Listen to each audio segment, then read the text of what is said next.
오늘 이 시간 우리 함께 나눌 말씀은 구약성경 사무엘하 15장 24절부터 37절까지의 말씀입니다. 구약성경 사무엘하 15장 24절부터 37절까지의 말씀입니다.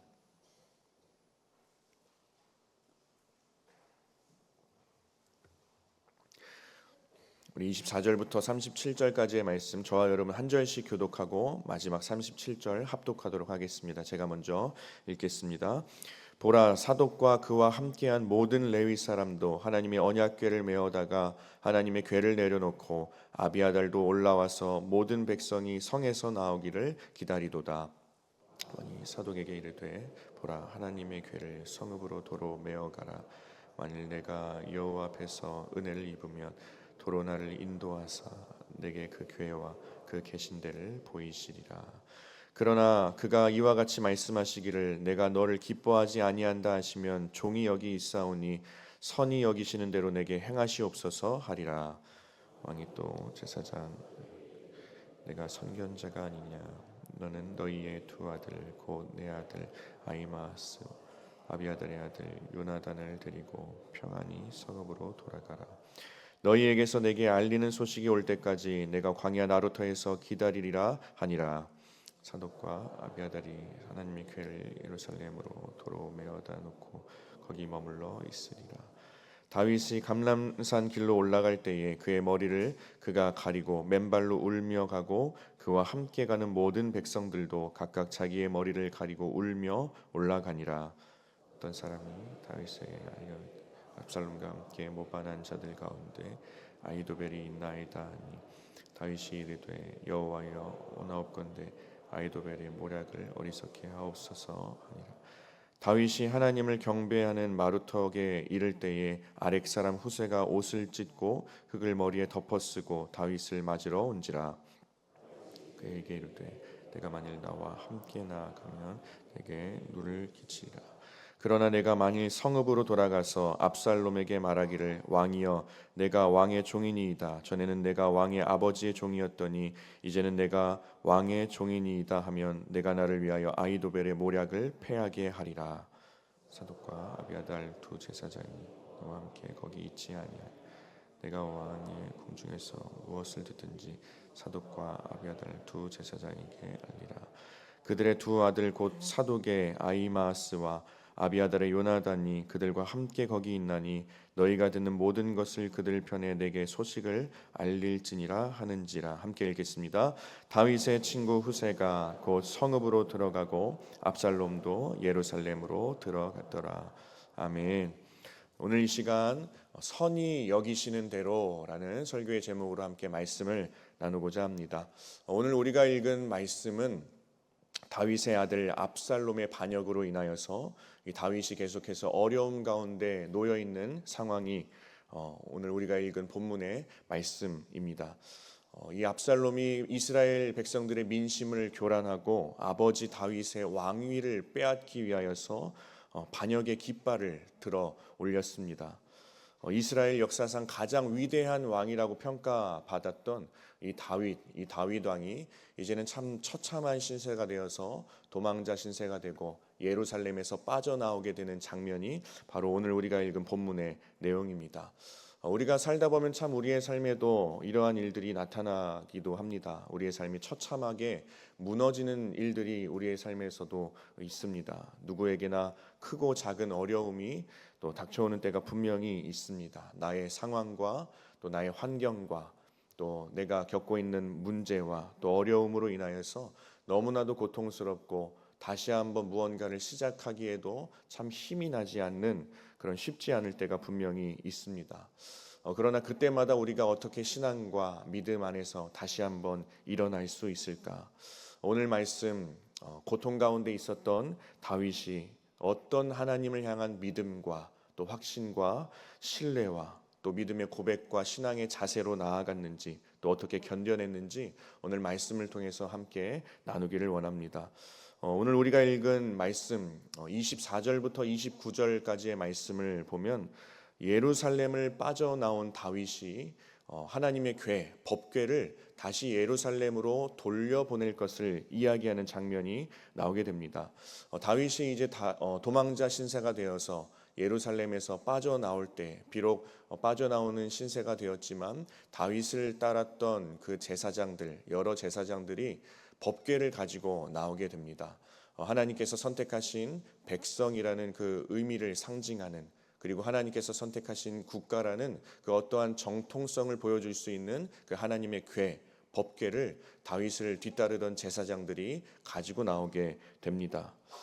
당시 법궤는 우리가 알고 있듯이 하나님의 임재를 상징하는 것이 바로 하나님의 궤였습니다. 하나님의 임재 자체를 상징하는 것이 바로 이 법궤였습니다.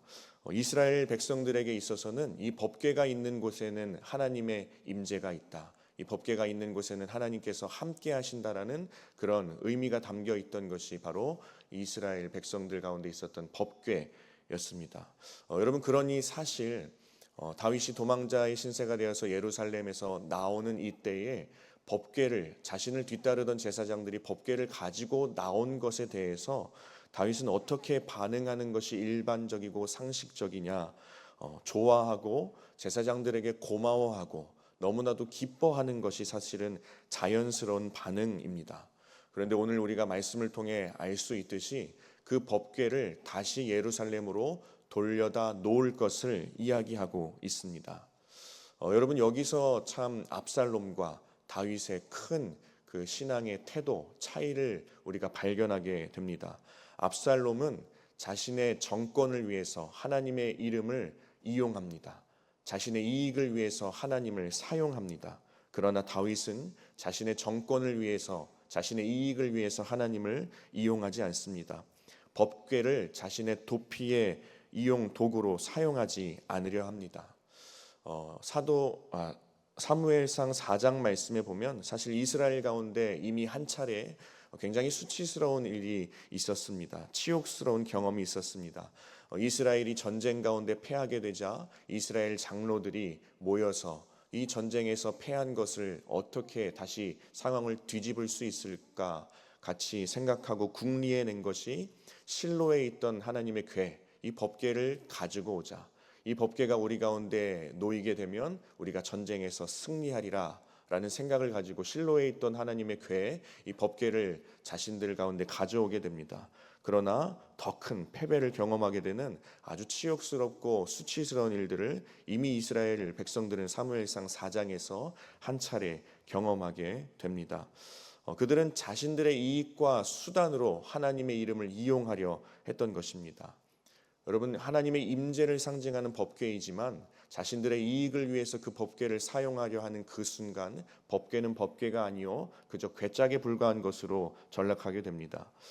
여러분, 우리의 신앙생활에서도 마찬가지입니다. 우리가 나의 이익을 위해서 하나님의 이름을 사용하려 한다면, 나의 이익을 위해서 하나님을 도구로 이용하려 한다면 그것은 바로 샤머니즘이 되고 바로 기복적인 것이 되는 것입니다. 다윗은 지금 그것을 스스로 거절하고 있는 것입니다. 그리고 어떻게 반응하냐? 오늘 우리가 읽었던 25절, 26절 말씀을 다시 한번 읽기를 원합니다. 25절, 26절 말씀 같이 읽겠습니다. 왕이 사독에게 이르되 보라, 하나님의 궤를 성읍으로 도로 메어가라. 만일 내가 여호와 앞에서 은혜를 입으면 도로 나를 인도하사 내게 그 궤와 그 계신 데를 보이시리라. 그러나 그가 이와 같이 말씀하시기를 내가 너를 기뻐하지 아니한다 하시면 종이 여기 있사오니 선히 여기시는 대로 내게 행하시옵소서 하리라. 아멘. 여러분, 현실적으로 생각해 보면, 우리가 현실적인 눈으로 살펴보면 도망가는 마당에 다윗이 이 법궤까지 예루살렘으로 돌려보내게 된다면 사실 현실적으로는 다윗에게 남아있는 것이 아무것도 없는 것입니다. 그러나 현실적으로 본다면 아무것도 남아있지 않은 상황이었지만 다윗은 그 현실적인 것보다 더 중요한 것, 더 중심이 되는 것이 다윗 가운데 있었습니다. 바로 하나님을 향한 온전한 믿음, 하나님을 향한 온전한 신뢰가 그 가운데 있었습니다. 다윗은 하나님의 임재를 내 멋대로 소유하지 않아도 될 만큼의 하나님을 향한 신뢰가 있었던 것입니다. 내가 내 욕심대로, 내 이익대로 내 손으로 하나님을 붙드는 것이 아니라 하나님께서 나를 붙들이라 라는 그 믿음과 확신과 신뢰가 다윗 가운데 있었습니다. 그래서 26절의 말씀, 오늘 설교의 제목이기도 한데, 선히 여기시는 대로 내게 행하시옵소서. 하나님, 당신께서 선히 여기시는 대로 내게 행하시옵소서. 이게 무슨 말이냐? 하나님께서 계획이 있으시다면 다시 나를 법궤가 있는 곳으로 돌려보낼 것이고, 그게 아니고 과거처럼 내가 광야에서 전전긍긍하며 해야 한다면 그것 또한 하나님의 계획이고 그것 또한 하나님의 뜻이니 내가 순종하겠다라는 믿음의 고백이 바로 선히 여기시는 대로 내게 행하시옵소서라는 다윗의 고백입니다. 여러분, 이 고백은 체념적인 말이 아닙니다. 하나님을 향한 신뢰의 표현입니다. 물론 그 신뢰의 고백 그 뒤에 어떠한 결과가 자신에게 올지는 다윗도 몰랐겠죠. 그러나 그 모든 결과까지도, 모든 것들을 다 하나님께 맡길 수 있는 하나님을 향한 신뢰의 표현이 바로 이 표현입니다. 선언이었습니다. 다윗은 하나님의 선하심을 신뢰했습니다. 자신을 향해 그 선하신 하나님께서 가장 선하신 방법대로 일하실 것을 신뢰했습니다. 사랑하는 우리 성도 여러분, 우리도 하나님을 신뢰할 때에, 하나님을 온전히 신뢰할 때에 우리의 삶에 있는 법궤를 돌려보낼 수 있습니다. 우리는 사실 신앙생활을 한다고 하지만 얼마나 내 이익과 욕심대로 내 손에 많은 것들을 쥐며 살아가기를 원합니까? 우리가 하나님 앞에 설 때에도 마찬가지입니다. 하나님 앞에 설 때에도 어떻게 하면 내 손에 하나라도 더 쥐고 살아갈까라는 그런 마음의 태도들이 분명히 우리 가운데 있습니다. 하나님 앞에 나아가서 기도하면서도, 하나님께 모든 것을 맡기고 기도한다라고 하면서도 여전히 내려놓지 못하는 나의 생각과 나의 계획이 있습니다. 그리고 하나님께 예배하면서도 하나님의 응답하심의 결과와 결론을 내가 스스로 내려놓고 그대로 되기를 바라는 마음들이 분명히 우리 가운데 있습니다. 우리 사랑하는 성도 여러분, 다윗은 처참하고 비참하고 또 수치스럽게 무너지던 그때에 법궤를 다시 한번 돌려보내며 하나님을 향한 가장 깊은 신뢰와 믿음의 고백을 하나님께 올려드렸습니다. 우리의 고백도 이런 다윗의 고백과 같이 되어야 할 줄 믿습니다. 이어서 30절 말씀에 보면 다윗의 굴욕적인 모습이 묘사되고 있습니다. 참 처참한 모습이 묘사되고 있습니다. 맨발에 풀어헤친 머리에 눈물을 흘리면서 이스라엘의 가장 위대한 그 왕, 다윗 왕이 지금 맨발로 머리를 풀어헤치고 눈물로 한 걸음 한 걸음을 겨우 떼고 있는 것입니다. 굉장히 굴욕적인 모습입니다. 고통의 현장입니다. 그리고 다윗을 뒤따르던 모든 헌신자들도, 그 무리들도 다윗과 같은 모습으로 걸음을 내딛고 있습니다. 참 굴욕적인, 권자를 모두 다 빼앗긴 그 왕의 모습, 그리고 그 왕의 뒤를 이어서 모든 이들이 맨발로 머리를 풀어헤치고 눈물로 걷고 있는 것입니다. 얼마나 비참한 모습입니까? 그러나 이 장면에서도 우리가 발견할 수 있는 것이 있습니다. 비록 맨발에 풀어헤침에 눈물로 걷고 있는 굴욕의 현장이지만 다윗은 주저앉지 않았습니다. 그의 삶의 여정길을 멈추지 않고 포기하지 않았습니다.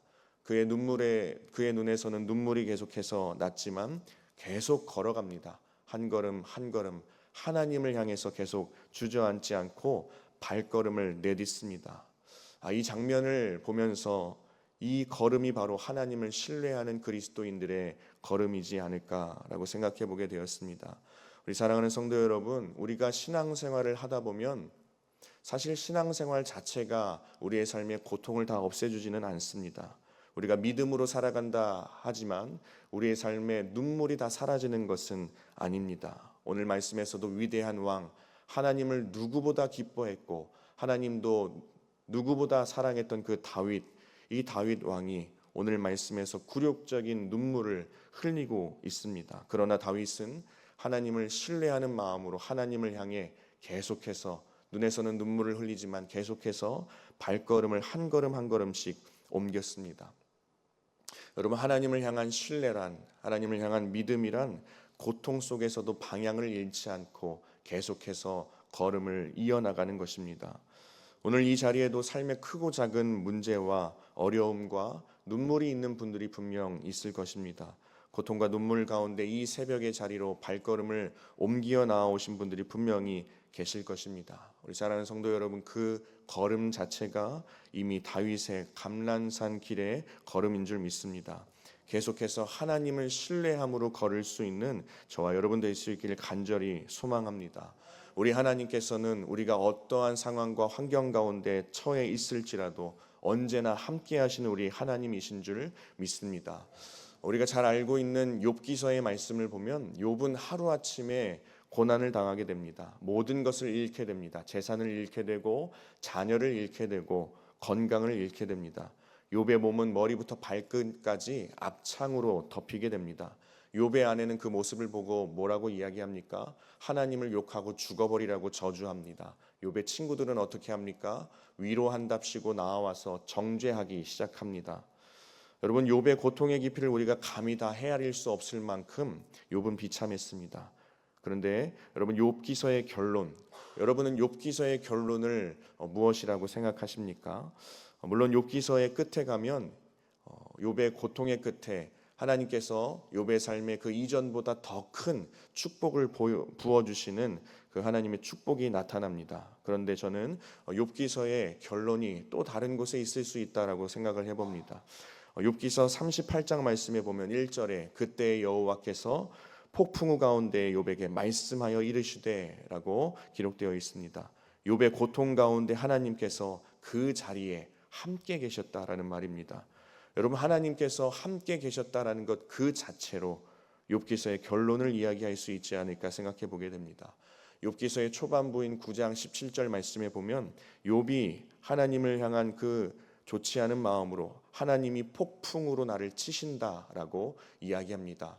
하나님이 응답하지 않으시고 하나님께서 대답하지 않으시고 하나님께서 침묵하신다고 생각될 때에 욥이 표현했던 말입니다. 하나님이 폭풍으로 나를 치신다. 그런데 욥기서 38장 말씀에 이르러서 여호와께서 폭풍 가운데 말씀하셨다라고 말합니다. 욥의 문제와 그 상황 속에서 하나님께서 함께 하신 것입니다. 욥의 문제의 상황 가운데 하나님께서 나타나신 것입니다.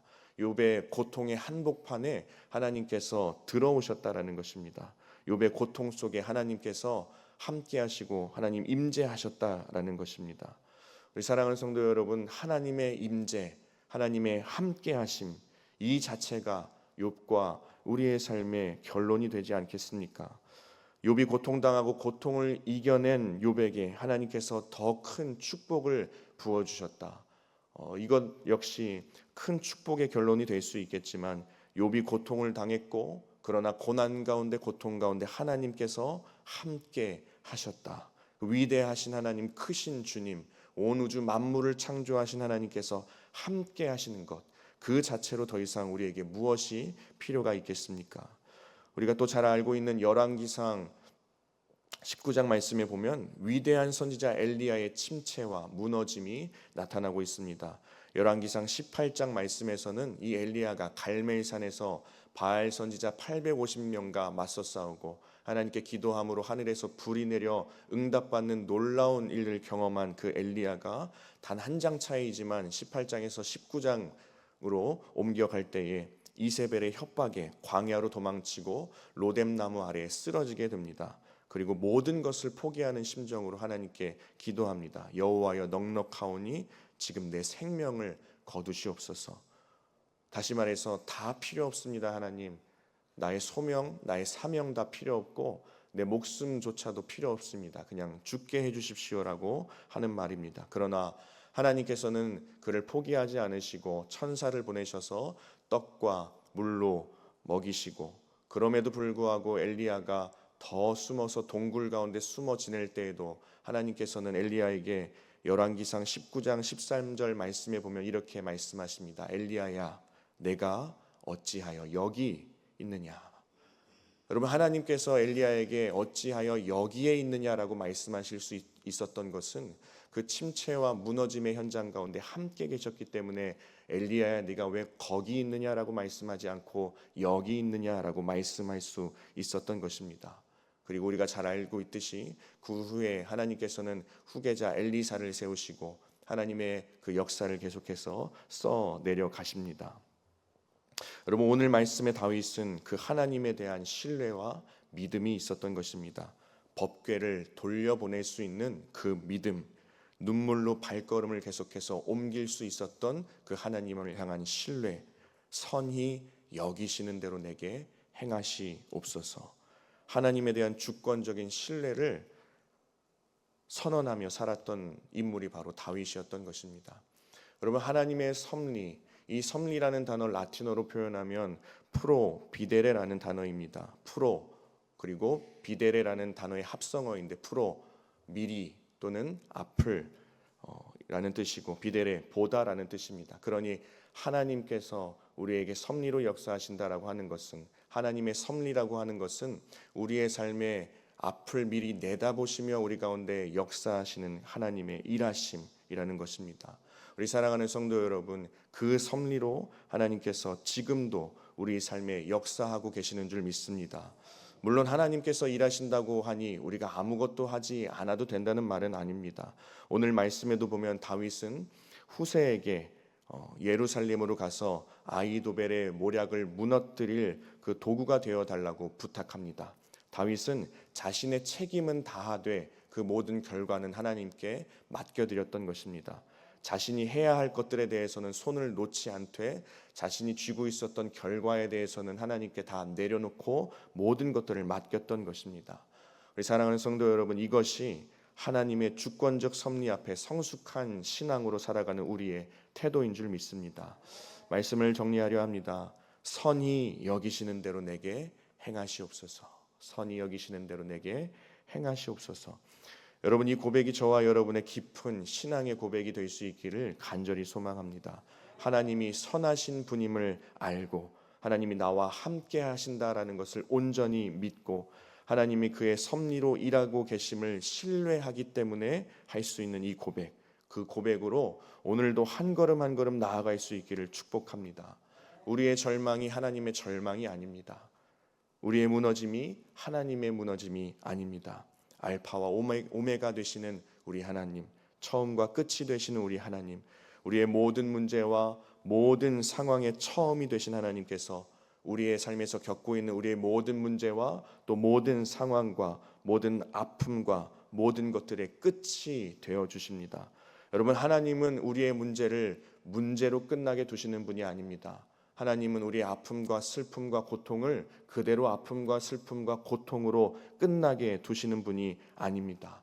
그리고 그 하나님께서 지금도 여기 우리와 나와 함께 하시는 나의 하나님인 줄 믿습니다.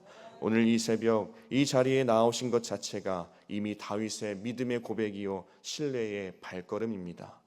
하나님, 선히 여기시는 대로 내게 행하시옵소서. 하나님, 선히 여기시는 대로 내게 행하시옵소서.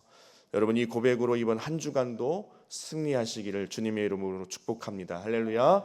우리 함께 기도하시겠습니다. 오늘 말씀을 기억하며 내가 손에 쥐고 있는 것들이 있다면 다 주님 앞에 내려놓을 수 있도록, 하나님의 일하심을 온전히 신뢰하며 살아갈 수 있도록, 하나님을 신뢰할 때에 하나님의 함께 하심의 축복을 누리고 놀라운 일하심을 경험할 수 있도록, 어떤 상황 가운데 있을지라도 영적인 방향을 잃지 않고 살아갈 수 있도록 기도하고, 또 각자 가지고 나오신 기도의 제목들을 놓고 우리 주여 한번 부르고 함께 기도하겠습니다.